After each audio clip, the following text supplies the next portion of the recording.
Good morning, and welcome to the First Baptist Church of Dunn Sunday School lesson. I'm Larry Snipes, bringing the lesson from this beautiful, rainy, cold morning, this 27th day of February 2022. Our lesson today is learning from Jesus. Throughout his identity, words, and actions, Jesus teaches us who we should be, what we should say, and what we should do. Young children are a delightful mix of success and failure. They're constantly looking to their caretakers for guidance. At times they get it right. At other times it's a complete misfire that leads to permanent mark on new couch or worse. Sometimes despite doing their best, they just don't understand what they should and should not do. It helps when they have a loving community around them, people who can patiently help them try again. The gospel reveals Jesus' life as a prime example of someone who is utterly faithful to God. Even when his followers miss the most obvious lessons, he remains patient and merciful, continuing to teach and show the way. To grow as disciples, they must listen. Since we are also his disciples, we must listen too.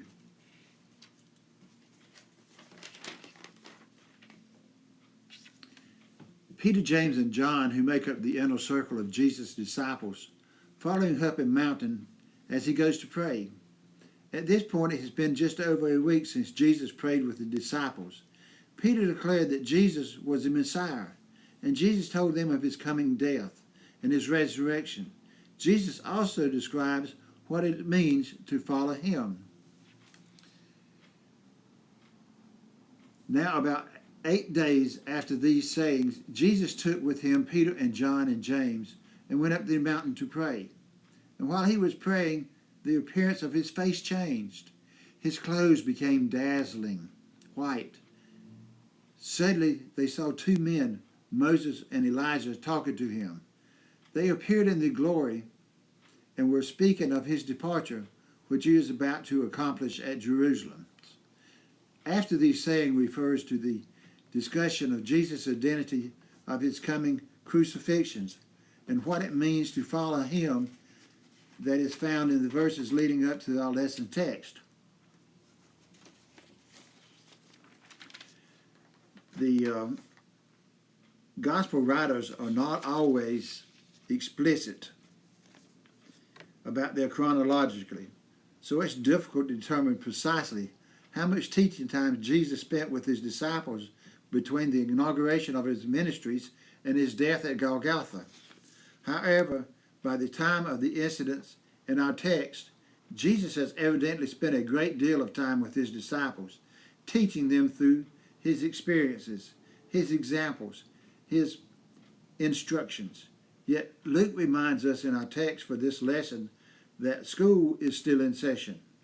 For the 12 individuals Jesus chose to follow him, for they still have a lot to learn about being disciples.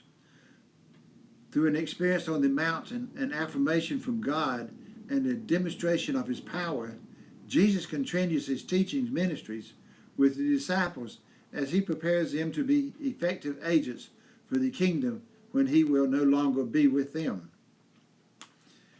Experience on the mountain. If Luke follows strict chronological here, the disciples have had a week to mull over the troublesome words Jesus spoke at Caesarea Philippi.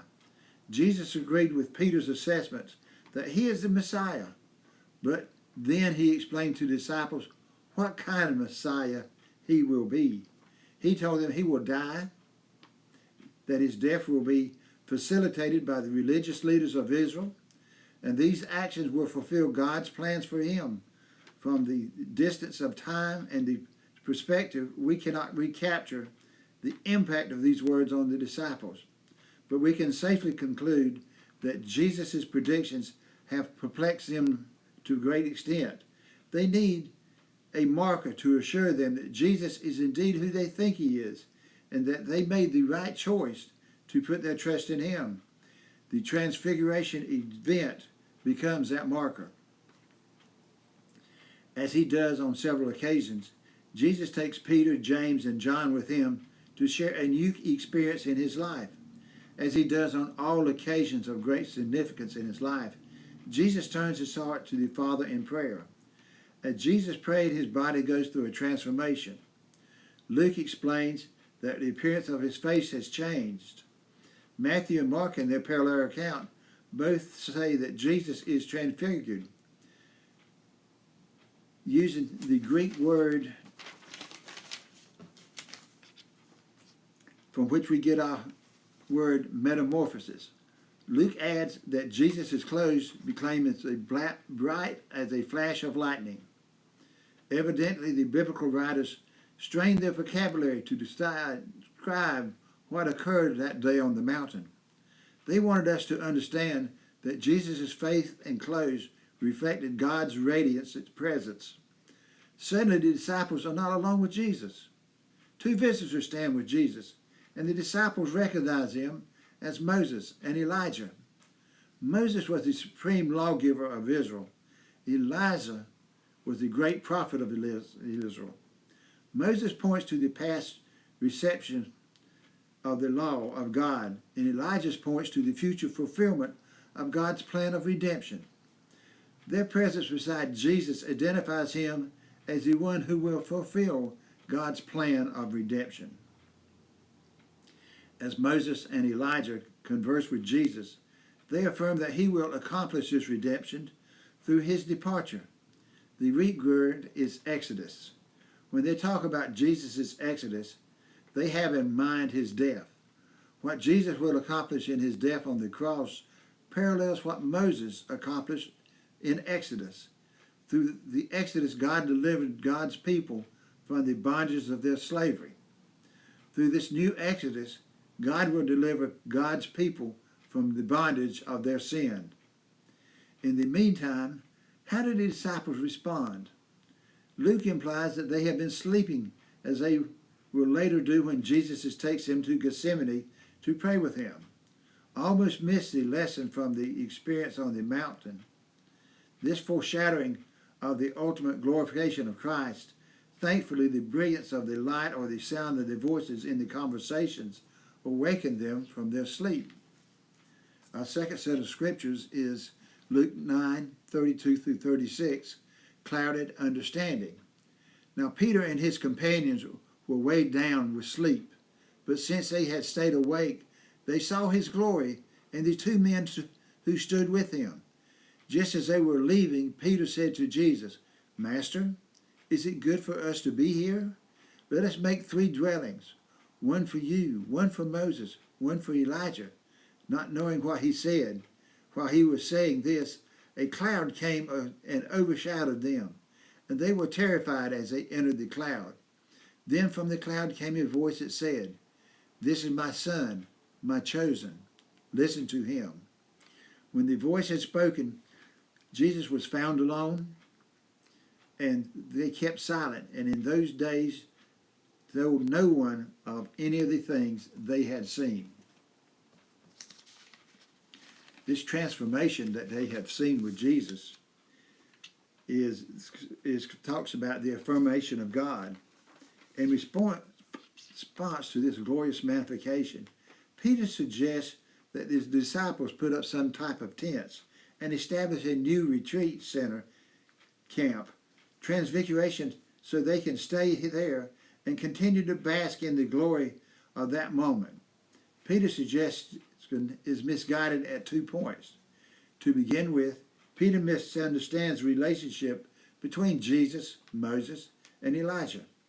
He wants Moses and Elijah to stay along with Jesus, suggesting that Jesus and Moses and Elijah all stand at the same level. Yet Moses and Elijah are not equal to Jesus. They have served as preparation for this one who is God's ultimate revelation. In addition, Peter misunderstood the narrative of Jesus' work. Jesus must depart.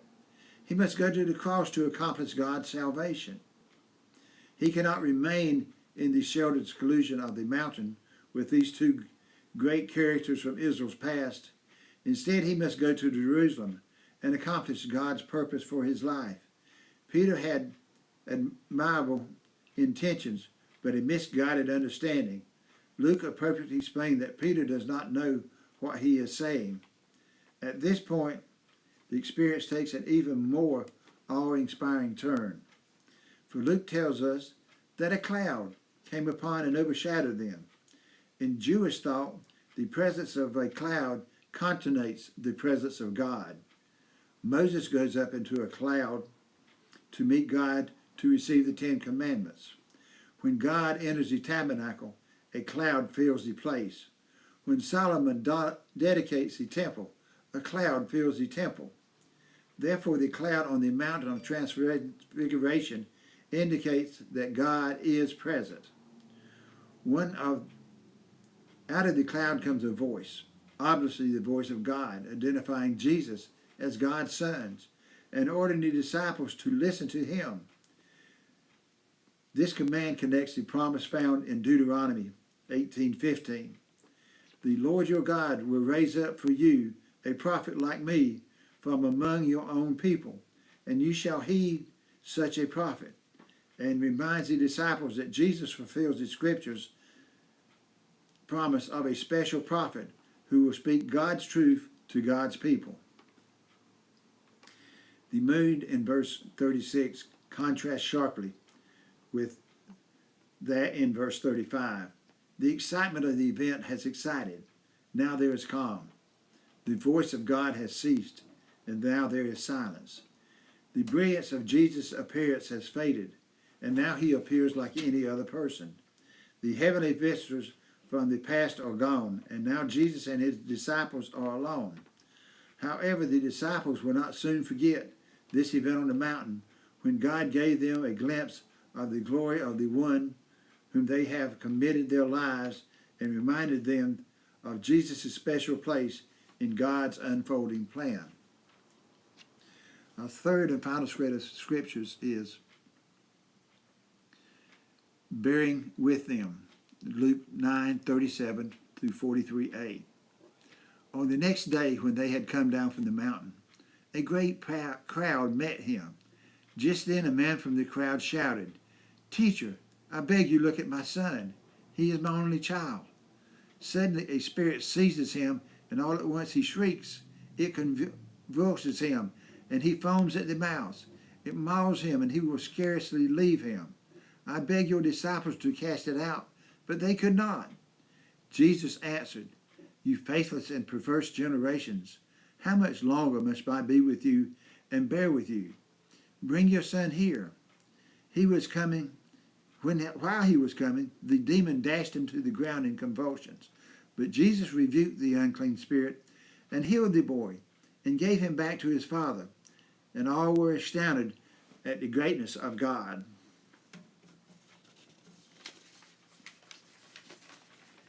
The disciples have yet one more lesson to learn. They receive it from an incident in which Jesus demonstrates his power. From the glorious experience on the mountains of transfigurations, Jesus and the three disciples return to the other disciples and find themselves in a frustrating situation. A father has approached the 9 disciples who did not go with Jesus up on the mountain and has implored them to heal his son, but they haven't been able to do so. Now the man turns to Jesus for help. The father described the child's problems, that the child has uncontrollable verbal outburst. He suffers from a continuous seizures. He foams at the mouth. The boy gets no relief from these continuous maladies. The father criticizes the disciples for not being able to heal the boy. This raises an intriguing question. Why couldn't these disciples heal the child? Luke previously attributed great success to the 12 disciples in their preaching and in their healing. Jesus also implies that the 70 who will go out in his name will effectively cast out demons. Perhaps we find a hint to explain the problem in the parallel account in Mark 9:29, where Jesus says, This kind can come out only through prayer. Perhaps on this occasion, some failure in the disciples' spiritual life had blocked their ability to heal this child. In response to the father's complaint about the failure of the disciples to heal his son, Jesus makes a rather harsh statement in verse 41. Your faithlessness and persevere generations, how much longer must I be with you and bear with you? Does Jesus address the crowd or the disciples in this statement? It seems like Jesus directs that critique to the crowd. Most of the people still see Jesus as nothing more than a miracle worker, a healer to whom they can bring their sick and find relief. However, Jesus is more than a miracle worker, and his healing is not just for the purpose of bringing relief. His miracles herald the coming of the kingdom of God and identify him as the agent by which God will establish their kingdom. The Father and the watching crowd seems to be interested only in the miracle of healing itself. Thus, Jesus addresses this stinging indictment to them. Nevertheless, Jesus calls them for the boy, and despite a final spasm of convulsion, Jesus heals the boy and gives him back to his father. This demonstration of Jesus' power evokes from the crowd a sense of awe, and Luke tells us that all were astounded at the greatness of God. The crowd recognizes that God is at work in Jesus' life. Witnessing Jesus in the company of Moses and Elijah, the disciples overhear a conversation about the fulfillment of Jesus' ministry. But their understanding of him and their faith in him remains flawed. When Jesus is disappointed by this, he continues with his ministry in the Word. Since calling Peter, James, and John, Jesus has been summoning his disciples to a new perspective of faith and mercy. Even though he is not of this world, he works within it, and they are to follow. Our lesson text, along with the others in this unit, set a high bar for the disciples, but Jesus is merciful when they stumble.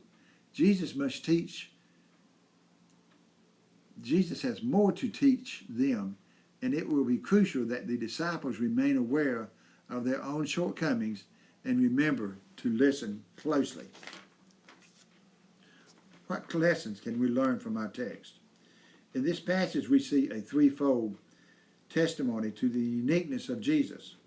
We see the testimony of his appearance. We see when the three select disciples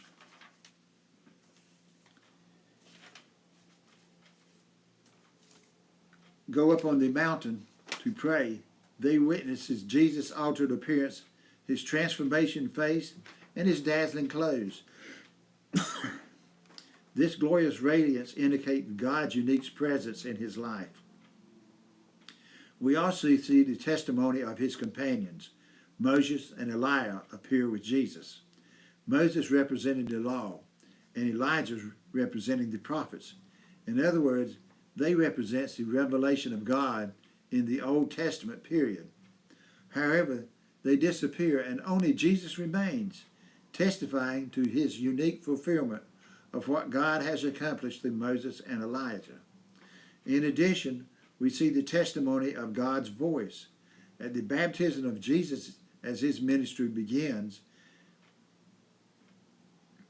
God spoke a word of affirmation about the unique filial relationship with Jesus has with God. Now at the end of his ministry, God again speaks a word of affirmation, identifying Jesus as God's unique Son. This threefold testimony identifies Jesus as a unique revelation from God. In this passage, we see a threefold contrast. First, we see a contrast between the powers of evil and the powers of Jesus. As Luke tells the story of Jesus' healing ministry, the main theme is that the forces of evil are no match for the power of God at work in and through Jesus Christ. We see a contrast between the disciples' understanding of greatness and Jesus' understanding of greatnesses. The disciples repeatedly need to be reminded of this contrast. When Luke wrote this gospel, the church of his day still needed this reminder.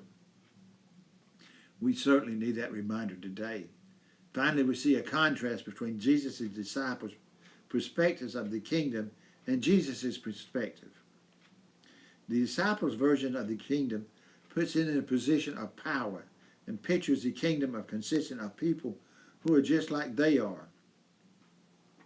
Jesus' version of the kingdom puts the disciples in a position of service and pictures the kingdom as a condition of diverse people brought together by a common commitment. Unlike Jesus' original disciples, we live after he completed his mission. We know that he was crucified, that he was resurrected, and that he ascended.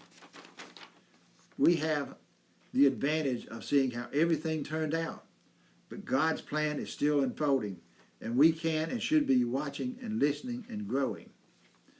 Our individual and communal failures inform our own understanding of our growth as disciples. What we do and say helps us know who we are as disciples and helps us see where we need to grow. Jesus still offers us mercy and encouragement. Let us continue growing and serving. In our closing prayer, O God, thank you for Jesus and what we can learn from him.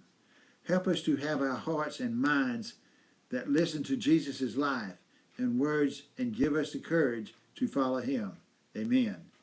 Thank you for tuning in to the First Baptist Church of Dunn Sunday School lesson.